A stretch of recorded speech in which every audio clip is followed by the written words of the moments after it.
ধরুন আপনি আপনার নিজের সম্পত্তি থেকে জোরপূর্বকভাবে বেআইনিভাবে উচ্ছেদ হয়েছেন। এখন আপনি কি করবেন? আইনে এর কি প্রতিকার আছে?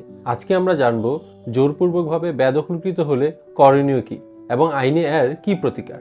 আপনি যখনই আপনার নিজ প্রপার্টি থেকে বেআইনিভাবে জোরপূর্বক বেদখলকৃত হবেন, ঠিক তখনই প্রথম যে কাজটা আপনাকে করতে হবে সেটি হচ্ছে সংশ্লিষ্ট থানায় গিয়ে একটি জিডি দায়ের করতে হবে এবং উক্ত জিডির কপি নিয়ে ভূমি অপরাধ ও প্রতিকার আইন 2023-এর 8 ধারা অনুসারে সংশ্লিষ্ট নির্বাহী ম্যাজিস্ট্রেট আদালতে একটি অভিযোগ দায়ের করতে হবে। উক্ত অভিযোগ দায়েরের পর উক্ত আদালত 3 মাসের মধ্যে আপনার দখলটি আপনাকে ফিরিয়ে দিবে। এছাড়াও আপনি কোড অফ ক্রিমিনাল প্রসিডিওর 1898-এর 145 ধারা অনুসারে সংশ্লিষ্ট নির্বাহী ম্যাজিস্ট্রেট আদালতে অভিযোগ দায়ের করতে পারেন।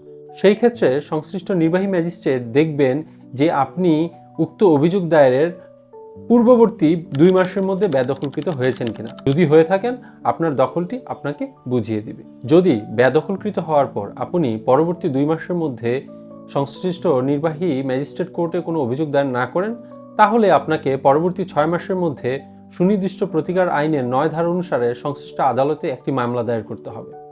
যদি আপনি বেদখলকৃত হওয়ার পর পরবর্তী 6 মাসের মধ্যেও 9 ধারা অনুসারে মামলা দায়ের না করেন, তাহলে বেদখলকৃত হওয়ার পর পরবর্তী 12 বছরের মধ্যে আপনি সুনির্দিষ্ট প্রতিকার আইনের 8 ধারা অনুসারে মামলা দায়ের করতে পারবেন। তবে এই ক্ষেত্রে পূর্বশর্ত হচ্ছে 8 ধারায় দখল চাওয়ার পাশাপাশি আপনাকে সুনির্দিষ্ট প্রতিকার আইনের 42 ধারা অনুসারে একটি ডিক্লারেশন চাইতে হবে যে আপনি উক্ত সম্পত্তির মালিক। তবে এই ক্ষেত্রে লক্ষণীয় যে 8 এবং 42 ধারায় মামলা করলে সেই সকল মামলায় দীর্ঘসূত্রিতা পরিলক্ষিত হয়।